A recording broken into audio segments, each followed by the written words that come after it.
મધ્ય પૂર્વનું યુદ્ધ અને ગુજરાત પર અસર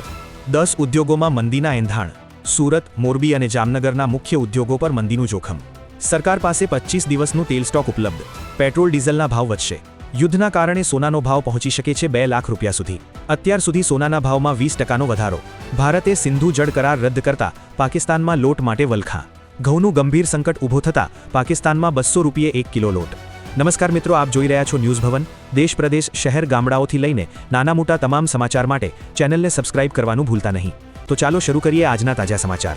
10 ઉદ્યોગોમાં મંદીના એંધાણ સુરત મોરબી અને જામનગરના મુખ્ય ઉદ્યોગો પર મંદીનું જોખમ ક્રૂડ અને ગેસ મોંઘા થતા સિરામિક કેમિકલ ઉદ્યોગના ખર્ચમાં વધારો ઈરાન અને ઇઝરાયેલ અમેરિકા વચ્ચે વધતા સૈન્ય તણાવના પડઘા હવે ગુજરાતના ઉદ્યોગ અને પ્રવાસન ક્ષેત્ર સુધી સંભળાઈ રહ્યા છે ભૌગોલિક રીતે હજારો કિલોમીટર દૂર હોવા છતાં વૈશ્વિક ઉર્જા બજારમાં અસ્થિરતા અને શિપિંગ માર્ગોની અનિશ્ચિતતા ગુજરાતના આર્થિક માળખા માટે ચિંતાજનક બની રહી છે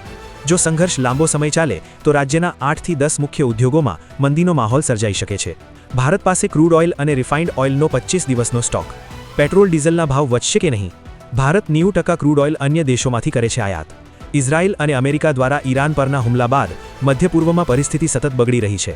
ઈરાન દ્વારા હોર્મુઝ સ્ટ્રેટ બંધ કરવાથી વિશ્વભરમાં ક્રૂડ ઓઇલની ઉપલબ્ધતા માટે કટોકટી ઊભી થઈ છે જો કે હાલમાં ભારત માટે પરિસ્થિતિ નિયંત્રણમાં છે સરકારી સૂત્રોએ જણાવ્યું હતું કે ભારત પાસે ક્રૂડ ઓઇલ અને રિફાઇન્ડ ઓઇલનો 25 દિવસનો સ્ટોક છે વર્તમાન પરિસ્થિતિઓને જોતા સરકાર ક્રૂડ ઓઇલ એલપીજી અને એલએનજી આયાત કરવા માટે વૈકલ્પિક સ્ત્રોતો શોધી રહી છે દેશમાં પેટ્રોલ અને ડીઝલના ભાવમાં વધારો કરવાની કોઈ તાત્કાલિક યોજના નથી ઈરાન અને અમેરિકા વચ્ચે વધતા તણાવની વચ્ચે સોનાના ભાવમાં જોરદાર ઉછાળો નોંધાયો છે શેર બજારમાં ઘટાડા બાદ રોકાણકારો સલામત રોકાણ તરીકે સોના તરફ વળ્યા છે આજે 10 ગ્રામ સોનાના ભાવમાં 25,000નો ઉછાળો થતાં સોનાનો ભાવ 1,66,775 રૂપિયા નોંધાયો નિષ્ણાતો માને છે કે વૈશ્વિક અસ્થિરતા ચાલુ રહેશે તો સોનું 2 લાખ રૂપિયા સુધી જઈ શકે છે અત્યાર સુધી સોનાના ભાવમાં 20%નો વધારો થયો છે આ વધારો સૂચવે છે કે વૈશ્વિક તણાવ સ્થાનિક બજારો પર સીધી અસર કરી રહ્યો છે ઘઉંનું ગંભીર સંકટ ઊભું થતાં પાકિસ્તાનમાં 200 રૂપિયે 1 કિલો લોટ ભારતે સિંધુ જળ કરાર રદ કરતા લોટ માટે વલખા ભારતે સિંધુ જળ કરાર રદ કર્યા બાદ પાકિસ્તાનમાં ઘઉંનું ગંભીર સંકટ ઊભું થયું છે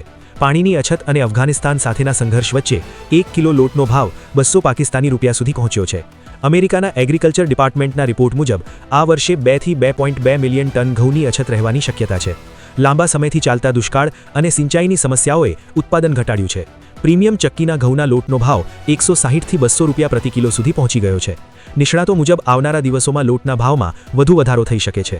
આવનારા દિવસોમાં યુદ્ધની અસર ભારત પર કેવી થઈ શકે છે તમારો મત કમેન્ટ કરી અવશ્ય જણાવજો રોજબરોજની તાજી માહિતી માટે ન્યૂઝ ભવન ચેનલને સબસ્ક્રાઇબ કરવાનું ભૂલતા નહીં જય હિન્દ જય કિસાન